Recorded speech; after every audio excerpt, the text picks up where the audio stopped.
Hi, I am Dr. Zakir Hussain, Senior ENT Consultant. Today, I will tell you about allergic rhinitis. A normal person, when he is exposed to dust, he may sneeze about 2 or 3 times only. But in case the patient he is suffering from allergic rhinitis, when he is in a dusty environment, or he is doing his routine work, he is doing his cleaning of his room or some old room, when he is exposed to a dusty environment, he will sneeze a lot, in the sense about 30 to 40 times. Not only that, he'll be having along with that running nose, nasal block, itching of the eyes and watering of the eyes and so many other things also. So we'll see in brief about allergic rhinitis, concentrating mainly about the management, basic investigations and the management, what not to do and what has to be done. So now let us go through it. See, in case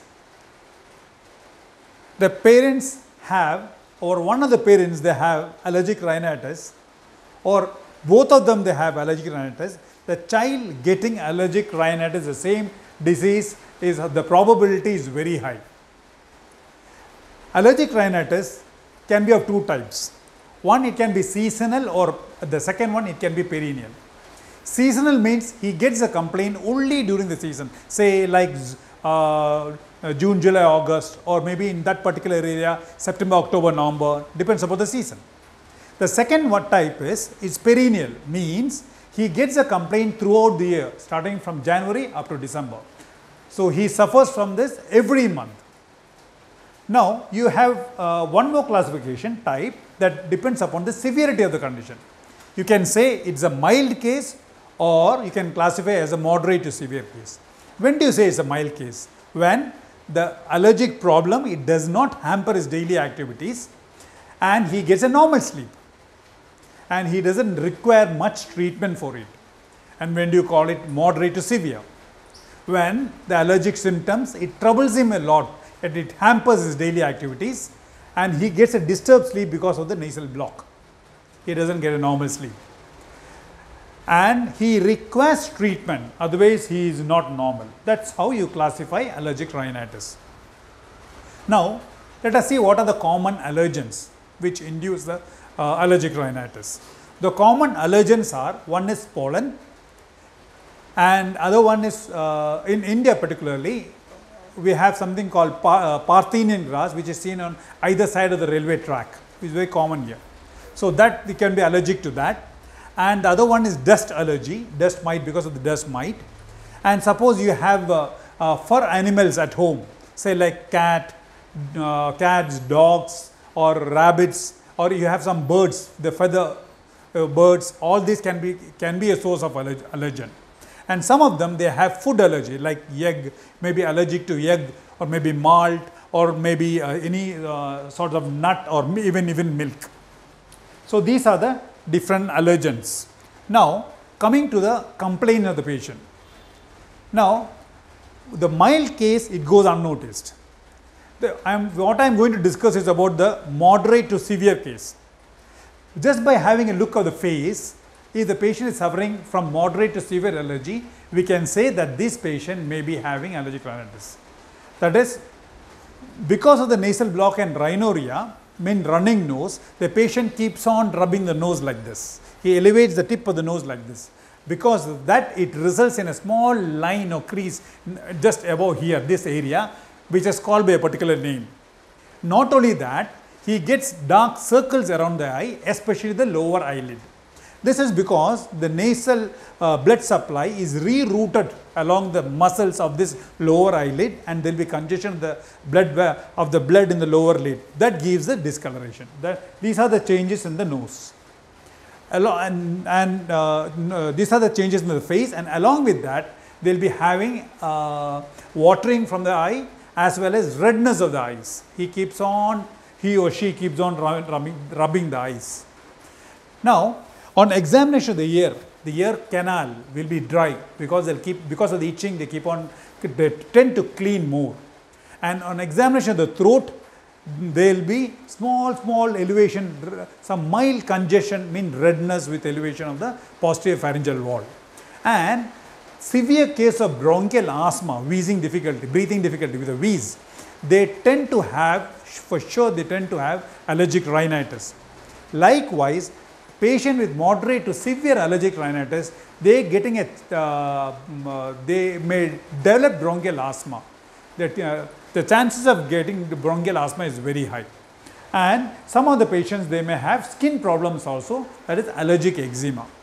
These patients, we need to do a nasal endoscopy. We have to put in a camera into your nose and have a look of what is going on inside.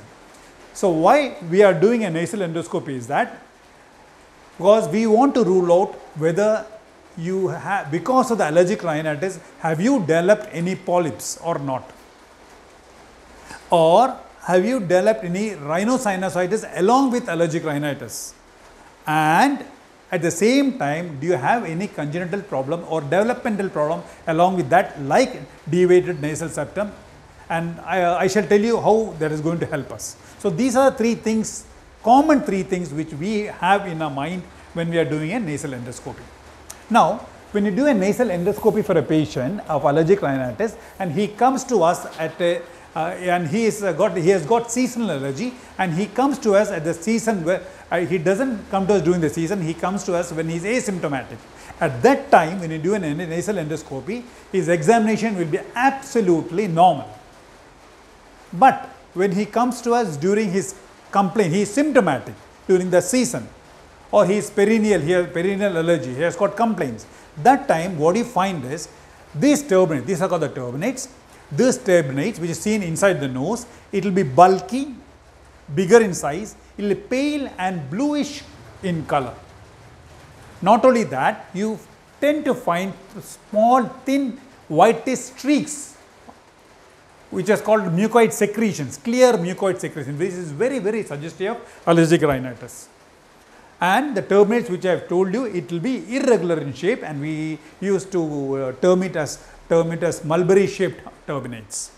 Now, this allergic rhinitis, it has got so many complications. Let me name a few. These patients, those who have moderate to severe allergic rhinitis, they tend to develop sinusitis of any of the sinuses. We have 4 pairs of sinus, any of the sinuses, and because of that, they may have polyps in the nose too, and the nose tends to block completely. Not only that, not only it affects the nose, it affects behind the nose. We have a tube which is called the eustachian tube, which connects behind the nose to the ear. So the air goes from this part to the ear to aerate the middle ear properly, so that the middle ear works properly. When in case of moderate to severe allergic rhinitis, because of the swelling and the reaction, you have this eustachian tube dysfunction. It doesn't open up properly, doesn't function properly. You have secondary effects in the ear. Not only that, you have allergic pharyngitis, you have allergic bronchitis, you tend to have dry cough, and like how I mentioned, they tend to have wheezing, and if you have, because of allergic rhinitis, if they have sinusitis also, their wheezing rate may go up. So these are the common complications of allergic rhinitis. So those patients of moderate to severe allergic rhinitis, please be on regular checkup, and please do not go into the stage of complication. Now, coming to the investigation. When you do all this investigation, what I am talking about is all these are concerned about those patients who have been diagnosed as moderate to severe, not about mild. Okay, mild doesn't need any investigation, and they don't need any treatment too. And coming to investigations, the total count, differential count, the eosinophilic count will be high, and if we happen to do an absolute eosinophilic count, the normal value is 350. In this case, it tends to be more. Now, if we happen to do C-reactive protein, if the patient has got same time they got infection, the C-reactive protein value will be high. Now, along with this, I have already mentioned nasal endoscopy, and during endoscopy, if you happen to find nasal polyps, fleshy mass in the nose, we have to do a CT scan sinuses after giving a complete medical treatment. not as soon as we see you. The treatment at least for 2 to 3 weeks. Then we will take a CT scan to see how bad is your sinus. Now, the other tests are, we can find out what you are allergic to, what are the allergens. So, we can do a skin test, that is Vivo skin test, where the doctor, the allergy specialist of your area or your city or the town, he has got a special kit with him, and he has got all the allergens which are common to that particular area. He will first see whether you are suitable for the test or not, and he will give you a few advice. He will tell you, and if suppose you are on antihistamine tablet, you are on steroid tablets, or you are omalizumab, you are taking Emisat, or any of these tablets which will hamper the skin test, he will tell you to stop and tell you the duration, when to come back to him.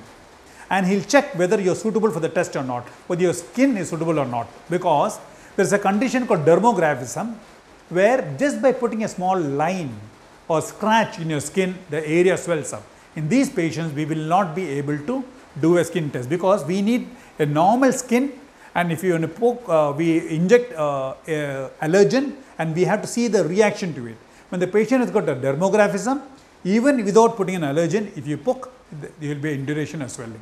So, these patients we will not be able to do, and we prefer not to do below the age of 5 also. We do not prefer to do.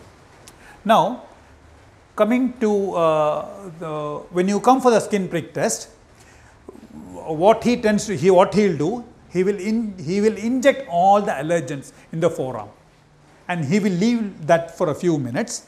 After that, he will be coming and measuring the induration of the swelling in each site where he has injected, and there is a particular size for it. If it is more than that, means you are allergic to it, and he will see you are allergic to which, how many allergens. So, once this is done, he will give you the final report, and he will give an option of immunotherapy is possible or not. I will come to it later on. Now, if the patient cannot undergo the skin test, you can do a blood test, where there are so many blood tests where you can come to know what you are allergic to. Like I am giving a short form like FAST, MAST, PRIEST, so many tests are there. Not only that, you have BAT like basophil activation test, there is a new one, all that can be done. We like to do a total IgE level also, and we like to do vitamin D level in your blood. Why? Because in case the vitamin D is low, in case it is less, by supplementing or replacing the vitamin D, we can reduce the symptoms of the allergy. That is why we want to know the value. Not only that, those patients who are taking nasal steroids or whatever form of steroids, it becomes more effective when the vitamin D levels are normal. So, this I have already told you which are the conditions where skin tests cannot be done. I have already mentioned about that. Now, coming to the treatment. Treatment, let us divide into 4-5 subgroups. 1, treatment at home, what you are supposed to do and what you are not supposed to do at home. 2, what you are supposed to take care when you are outside the house and when you are in the car. Then the medical treatment, and finally the surgical role, if any. Now, coming to what precautions at home, the most important to start with, I will mention all. If you have any pets at home and you think it is allergic to, you are allergic to it, the best thing is to try to avoid it. Like I already mentioned, any fur animals, try to avoid. Any birds, try to avoid.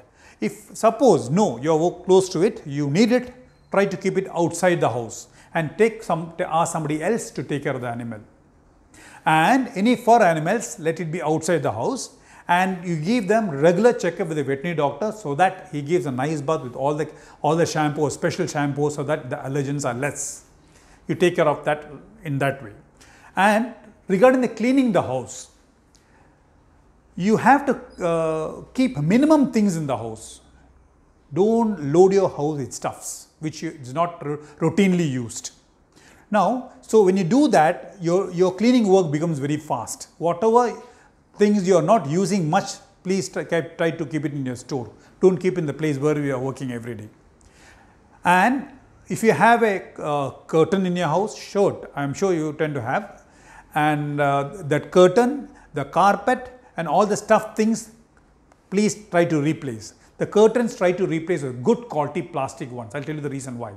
And if you have a flooring which you are covered with carpet, remove it off and replace with just tiles, good ones, design ones, whichever you like, or even wooden floor or even vinyl is fine.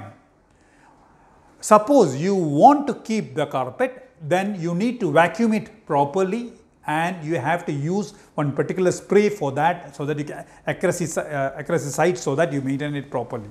That's how you do it.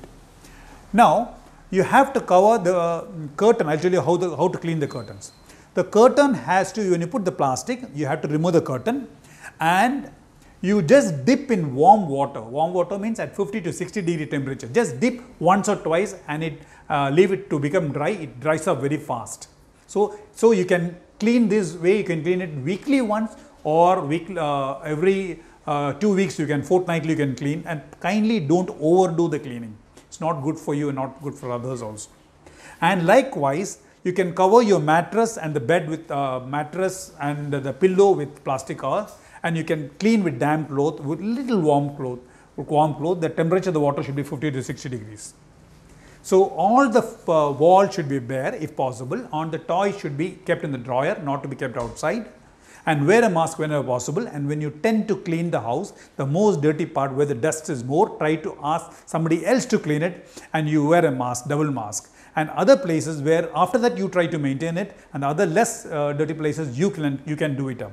And when you have an air condition at home, the company itself, the air conditioning company itself, they say clean as often as possible, at least every 2 to 3 months. But usually that doesn't happen. When the cooling comes down, then we tend to think about it, then we clean it up. Then maybe about 6 months or 9 months, maybe sometimes a year or two. No, actually in a case of allergic rhinitis, you have to clean every 2 weeks, especially the filter. You remove the filter and dip it in lukewarm water, clean it up, dip it in lukewarm water and allow it to dry. Don't put it back immediately, because if you put it back immediately in the wet state, the chances of getting a fungal or fungal spores getting deposited is very high. And as I have already mentioned, in these patients of allergic rhinitis, they tend to get fungal allergic rhinitis also. So try to avoid that. Just keep it, make it very dry and put it back. So try to clean the filters, air filters or whatever you are using at home every 2 weeks. And kindly, I am repeating, please don't overdo the cleaning. It's not good. And so that is about what you are supposed to do at home. Now outside, when mild exercise is always good.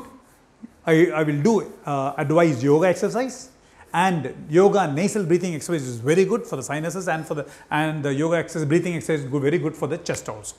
When you're in the car, it has to be clean, and if suppose you have your normal covering, better you have the seat cover, leather seat covers. Likewise at home, you have a furniture, you have a cloth cover, better you replace with a leather ones, very good, and if you can afford it. Now when you're inside the car, the air filters has to be cleaned every fortnightly, it has to be cleaned. Now coming to the medical treatment. Let me show you pictures. First one, the most important, is nasal spray, steroid nasal spray. So when I say steroid nasal spray, please don't be afraid, because the absorption rate of steroid nasal spray is just 1%. So it's not, you are not going to have any of the side effects which you are taking for oral steroids.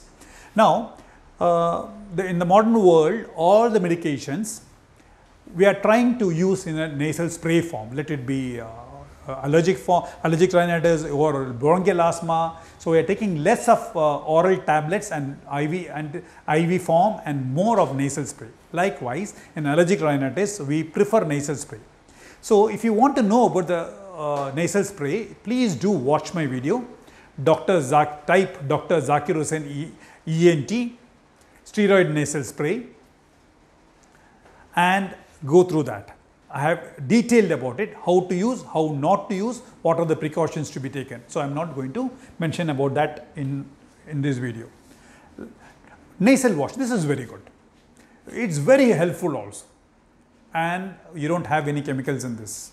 So what you have is, you clean your nose with salt water, and that sodium bicarbonate has been added up in a particular proportion.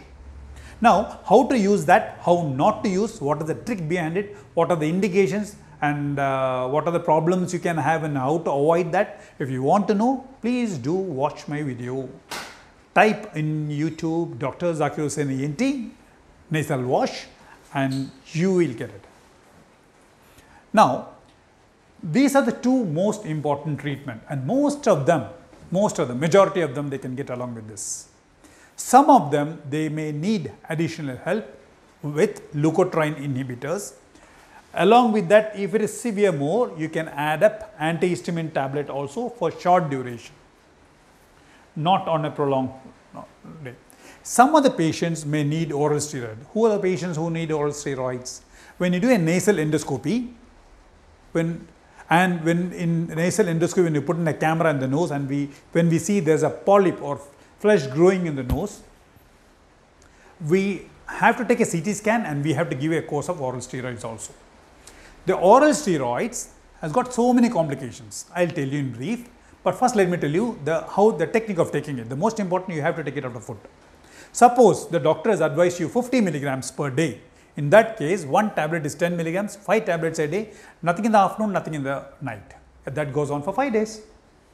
Next 5 days, you reduce the dose, 40 milligrams per day, only in the morning, nothing in the afternoon, nothing in the night, for next 5 days. So, you keep on reducing the dose till you take 10 milligrams in the morning alone. So, total of 25 days. Then you stop it. Now, some of the doctors, your family doctor may tell you, don't take everything in the morning, why don't you split it up? So that you take in the morning, in the afternoon, the night. That's fine. Even that way is preferred. That's not a problem.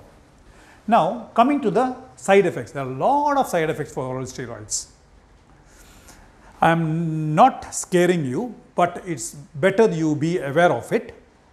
And all these complications are common when you tend to take high doses of oral steroids for more than 2 to 3 months. Here I am giving, or we are giving, only for few weeks. So, the complication rate is very less. But anyway, let me tell you, those patients who are hypertensive, those who already their blood pressure is high, their BP shoots up. Those who are diabetic, the blood sugar is already high, the blood sugar level goes up. Those who have glaucoma, means increased pressure in the eye, the pressure may increase. Those who have cataract, they tend to, it becomes worse. They have acidity, the acidity problem increases. And you put on weight, the appetite increases. You have muscle pain, sometimes muscle weakness. And the ladies, they may have menstrual irregularities. And very rarely, you can have a fracture of the bone also, very rarely. I have just seen one case in my 24 years of practice. Just one case I have seen. And unfortunately, she was a young female and she was taking heavy dose because of some other reason. I asked her, can I give you a small shot of steroids? Immediately she said, no doctor, I suffered from a fracture once. So just one bad experience. So I didn't give to her. Anyway, so whenever you are taking steroids, oral steroids, I tend to tell my patients, please be in touch with your physician, go meet them every second day or third day, get your blood sugar checked and get your BP checked, and he will do the necessary things if it is high. So that is about steroids. Now, some of the doctors, they may give a steroid, long-acting steroid shot before your season, say like triamcinolone injection 40 milligrams. So that will take care of your symptoms for next 2 to 3 months. That's also fine. In that case, you don't have to take everyday medication. That's also fine. So that is given intramuscular injection one shot before the season. Now, some of the doctors, especially in the tropical countries, they like to deworm you. So they'll give you a Hetrazan tablet, 100 milligram twice daily for 2 to 3 weeks. Along with that, they'll give you a deworming tablet like albendazole and mebendazole also. That also works good. Now, some new advancement, let me tell you, even you are using honey, when you are applying in the nose, especially Manuka honey, which is specially seen in New Zealand, it's very good for the nose and sinuses, but it's very costly too. It's very expensive. So that helps a lot in allergic rhinitis, allergic fungal rhinosinusitis, as well as allergic bacterial sinusitis. It helps a lot. And there are some studies which shows that steroid Pulmicort instillation also is good. That is also fine. Now, the new advancement is that you have monoclonal antibodies. like omalizumab. This one is available only in the injection form, and it has been given previously for severe bronchial asthma wheezing patient, breathing difficulty patient, and of late we are using in ENT for severe allergic rhinitis. So we give one shot per month only during the season, and as soon as the season is over, we stop it. That is, say, maximum 3 to 4 injections per year during the season, one injection per month. The anaphylaxis rate is very high. There is one problem, and it is very expensive too. The other new advancement is imatinib tablet. These are immunomodulators, 400 milligrams once daily. This is also costly. This is a new one. And the research is going on for other monoclonal antibodies like anti-CD23 and CCR3, and the most latest one, the inhaler form, anti-IL-5 blocking monoclonal antibodies. Still not introduced in the market for use. So hope something comes out of it. Now, I have mentioned already that if you do a skin test, skin prick test, or what are the form of test, and it comes positive for less than 4 allergens, and the doctor comes to know that you are allergic to it, he can desensitize you, so that from the severe form you become to the mild form. So how we do it? He will give you a very low, start with a very low dose of injection. To start with, he'll call you frequently. After that, it becomes weekly. Every 3 weeks, he'll call you once, or monthly once, he'll give you a shot. And it goes on for 1 whole year or more, approximately 1 full year. And the advantage is, from the severe form, he becomes mild form, and you start reducing all the medication which you are taking. So if you are, and the percentage of success is not very high. It's only 60 to 70%. So if you come under the 60 to 70%, very good. Now, not only the injection form, you have sublingual form where it can be kept under the tongue, or you have nasal form, or you have the oral immunotherapy also. So that is about the medical treatment. Now, does surgery has any role?